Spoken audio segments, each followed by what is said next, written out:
Bonjour à toutes et à tous, bienvenue pour cette nouvelle vidéo intitulée Jésus-Christ, le Fils de l'homme. Je répète, nouvelle vidéo intitulée Jésus-Christ, le Fils de l'homme. Jésus-Christ, notre Seigneur, s'est fait appeler le Fils de l'homme. Et il y a plusieurs raisons que nous allons voir et développer ici. La Bible dit, dans l'évangile de Matthieu, chapitre 26, verset 64, évangile de Matthieu, chapitre 26, verset 64, Jésus lui répondit, « C'est toi qui l'as dit. Mais je vous le dis désormais, vous verrez le Fils de l'homme assis à la droite de la puissance et venant sur les nuées du ciel. » Vous voyez ici, il est question de « vous verrez le Fils de l'homme ». Jésus-Christ, quand il parlait de lui, il parlait du Fils de l'homme. Il se fait appeler, il se désigne comme étant le Fils de l'homme. Jésus-Christ s'est fait chair et Dieu le Fils n'a pas révélé immédiatement qu'il était de Dieu, qu'il était Dieu le Fils. Alléluia, il ne l'a pas révélé directement, raison pour laquelle au départ et durant une grande partie de son ministère, il disait qu'il était Jésus-Christ, Fils de l'homme. Alléluia, qu'il était Fils de l'homme. Donc c'est aussi une manière de masquer sa nature divine pour que les gens gardent le choix de croire ou de ne pas croire qu'il est Dieu. Donc Jésus-Christ, il est Dieu, mais il ne l'a pas crié sur tous les toits. Il disait « Je suis le Fils de l'homme. Vous verrez le Fils de l'homme. » Et on retrouve aussi cette citation « le Fils de l'homme » dans l'Ancien Testament. Donc par exemple, Ézéchiel, dans le livre d'Ézéchiel, où il est dit, quand Dieu parle à Ézéchiel, Dieu appelle Ézéchiel et Fils de l'homme. Il l'appelait Ézéchiel Fils de l'homme. Et on voit cela à peu près 90 fois. Dieu appelle Ézéchiel 90 fois Fils de l'homme. On voit par exemple dans Ézéchiel chapitre 8 verset 12, Ézéchiel chapitre 8 verset 12, « Et il me dit, Fils de l'homme, vois-tu ce que font dans les ténèbres les anciens de la maison d'Israël, chacun dans sa chambre pleine de figures. » Vous voyez, quand Dieu parle à Ézéchiel, il lui dit « Fils de l'homme ». Et Jésus-Christ a dit qu'il était Fils de l'homme, car il sort d'une chair d'homme. Dieu a créé Adam, et nous sommes tous d'Adam, le premier homme que Dieu a créé. Nous sommes aussi tous fils de Ève, la première femme créée. Donc oui, Jésus-Christ dit qu'il est Fils de l'homme parce que sa chair a été créée à partir d'un homme que Dieu a lui-même créé. Alléluia. Et Dieu qui est esprit a fait reposer son esprit dans la chair. Alléluia. L'évangile de Matthieu commence avec la généalogie. La généalogie, c'est très important, notamment chez les Juifs. On voit dans l'évangile de Matthieu, chapitre 1, versets 1 à 2, généalogie de Jésus-Christ, fils de David, fils d'Abraham. Vous voyez, fils de. Alléluia. L'évangile de Luc va plus loin dans cette généalogie, c'est-à-dire qu'au lieu de commencer à fils de David, fils d'Abraham, il remonte encore. Et on le voit, donc le début, je vous laisserai le lire, chapitre 3, versets 23 et 24, jusque 37 à 38. Évangile de Luc, chapitre 3, versets 23-24, jusque 37-38. Donc on voit, Jésus avait environ 30 ans lorsqu'il commença son ministère, étant, comme on le croyait, fils de Joseph, etc., etc. Et on arrive donc à l'évangile de Luc, chapitre 3, verset 38, fils d'Énos, fils de Seth, fils d'Adam, fils de Dieu. Alléluia, fils d'Adam, fils de Dieu. Donc Jésus-Christ est issu d'une chair créée par Dieu qui s'appelle homme. L'homme, la femme, c'est une chair où Dieu souffle la vie. Mais Jésus-Christ est spécial parce que lui, c'est l'Esprit de Dieu qui est rentré dans cette chair. Il est Dieu le Fils. Alléluia. Ici, donc vous voyez, on a cité deux évangiles. Et celui de Matthieu lui parle de la généalogie en partant d'Abraham. Donc je vais appuyer juste là-dessus. Pourquoi l'évangile de Matthieu dit généalogie de Jésus-Christ, fils de David, fils d'Abraham?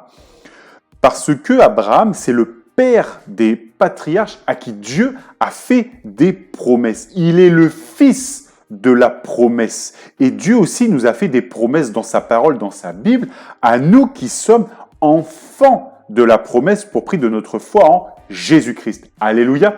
Donc ici, il y a quelque chose. Ici, on commence à Abraham parce que c'est là que Dieu commence à réconcilier l'homme avec lui en lui faisant une promesse. Et Dieu aussi nous fait une promesse. Et c'est pour ça que Jésus-Christ, ici, dans l'évangile de Matthieu, a parlé avec la généalogie en disant « fils d'Abraham » et aussi « fils de David », parce que Dieu a fait alliance avec David, il lui a donné la royauté. Alléluia.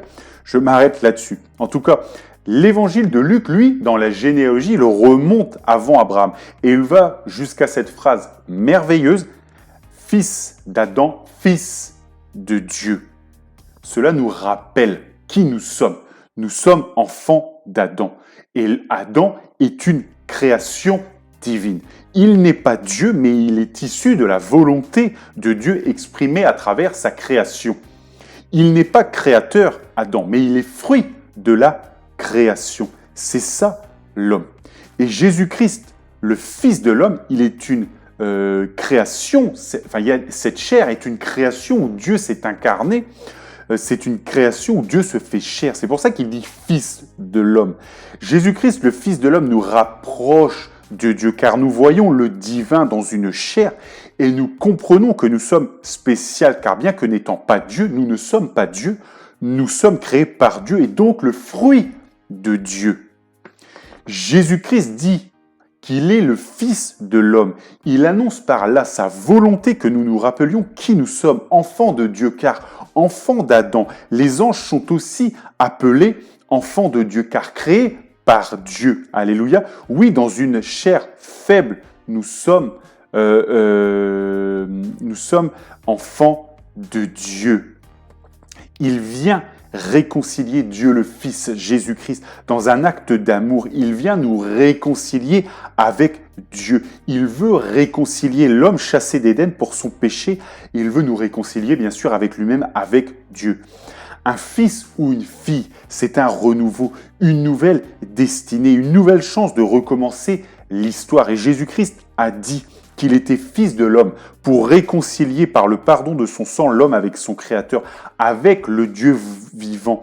Il a voulu que nous recommencions une nouvelle histoire avec lui, que l'homme recommence une histoire qui garde les yeux tournés vers le divin, tournés vers le Créateur, tournés vers Dieu, Dieu le Fils, Dieu le Père, Dieu le Saint-Esprit, raison pour laquelle il s'est fait appeler Fils de l'homme. Alléluia.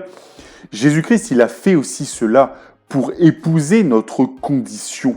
Oui, notre condition avec notre chair, bien que nous soyons faibles, c'est pas le problème. On est fils et fille de Dieu. Et Jésus-Christ, Fils de l'homme, Jésus-Christ, Dieu le Fils, est venu pour nous montrer la voie, pour nous montrer un exemple à suivre. L'homme a besoin de voir pour imiter parfois.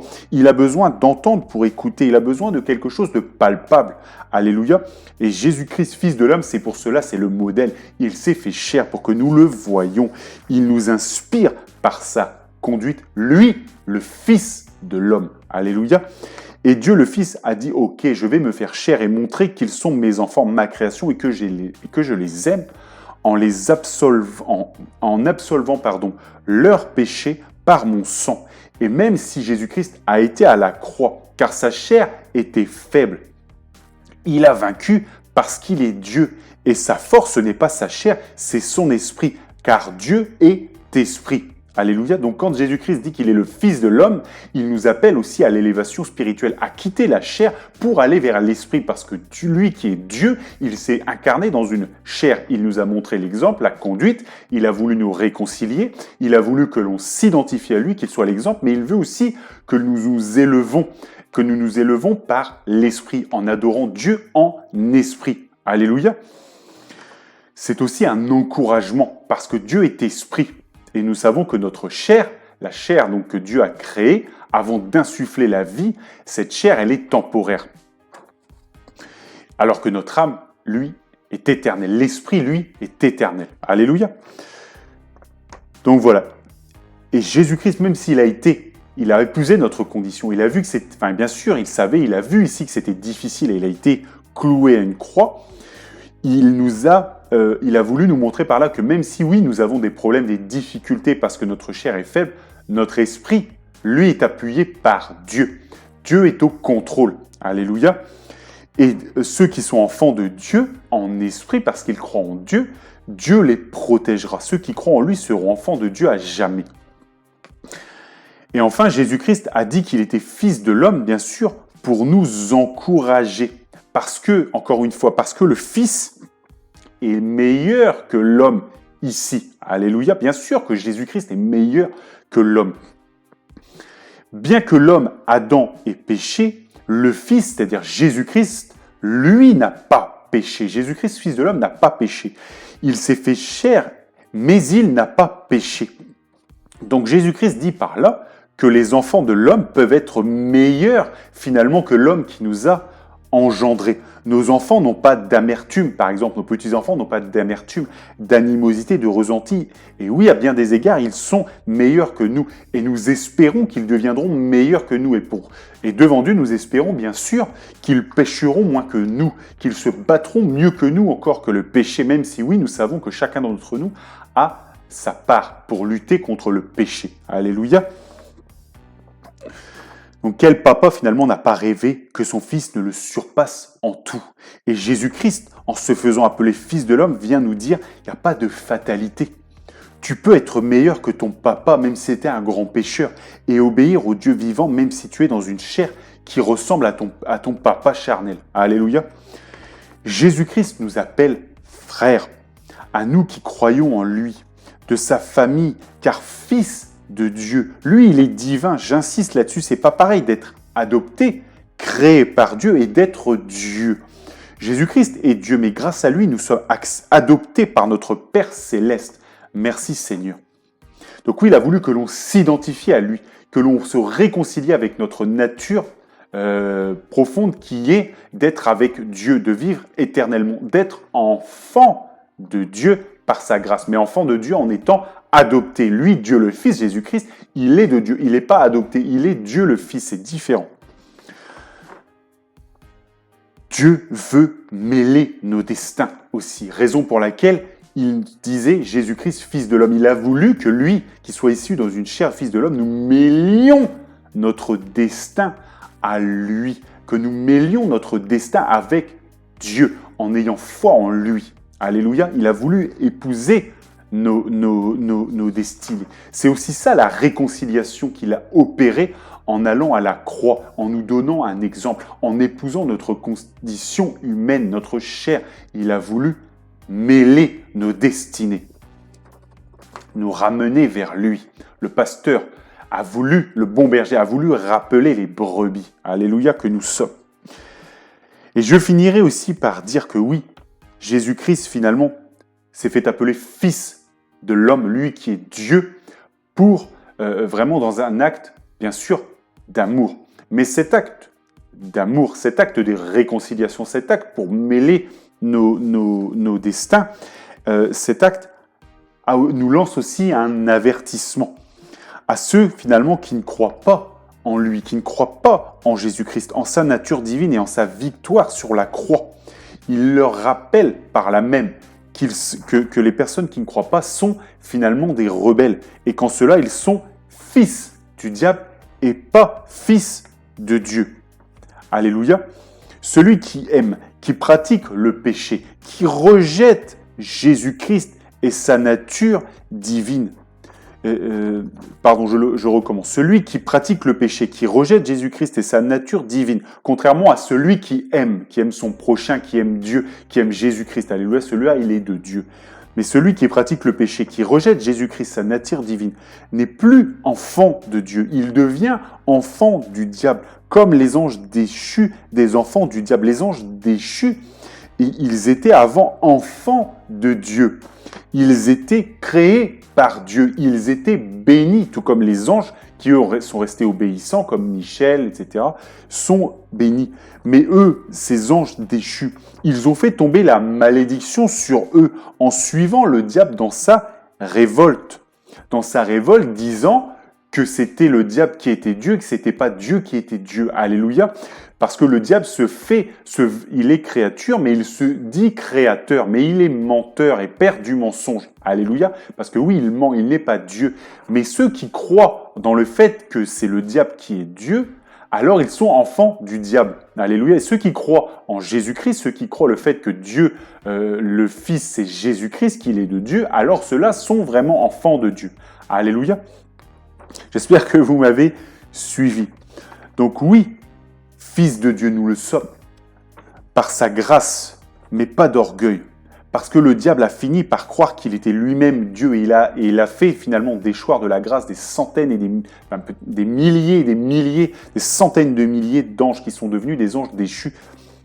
Parce qu'ils ont fini par croire au mensonge que le diable leur servait. Combien de gens aujourd'hui se prennent pour Dieu, car ils sont fils de Dieu. Ça n'est pas bon, c'est de l'orgueil. Et le diable, lui, il a eu un tel orgueil qu'à un moment donné, il s'est pris lui-même pour Dieu. Et aujourd'hui, certains chrétiens, certaines personnes qui se disent fils de Dieu, alléluia, ils le sont, gloire à Dieu, mais Dieu est Dieu et nous ne sommes pas Dieu. Nous sommes enfants de Dieu. Il y a toute une différence entre Dieu le Fils et entre Fils de Dieu. C'est différent. Il est ici question de la nature profonde. Il est ici question d'avoir été créé et il est ici question d'être créateur pour Dieu le Fils, pour Jésus-Christ. Alléluia. On n'est pas dans la même catégorie. Donc oui, enfants de Dieu, comme les anges sont enfants de Dieu. Alléluia. Mais il ne faut pas non plus aller trop loin dans l'orgueil en disant que nous sommes Dieu. Ça n'est pas bon. Cela va finir par nous mener vers le chemin du diable qui lui-même a fini par se prendre pour Dieu. Et Dieu l'a jugé. Et les anges, les démons qui ont suivi le diable, Dieu les a jugés parce que ces anges-là ont cru aussi que le diable était Dieu. Ils l'ont suivi dans sa rébellion. Donc, il faut avoir conscience que l'on est de Dieu, c'est bien. Fils de Dieu, c'est bien. Mais jamais, au grand jamais, nous ne serons Dieu. Parce que c'est Dieu qui est Dieu. Alléluia. Que Dieu vous bénisse dans le nom de Jésus-Christ et que toute la gloire lui revienne.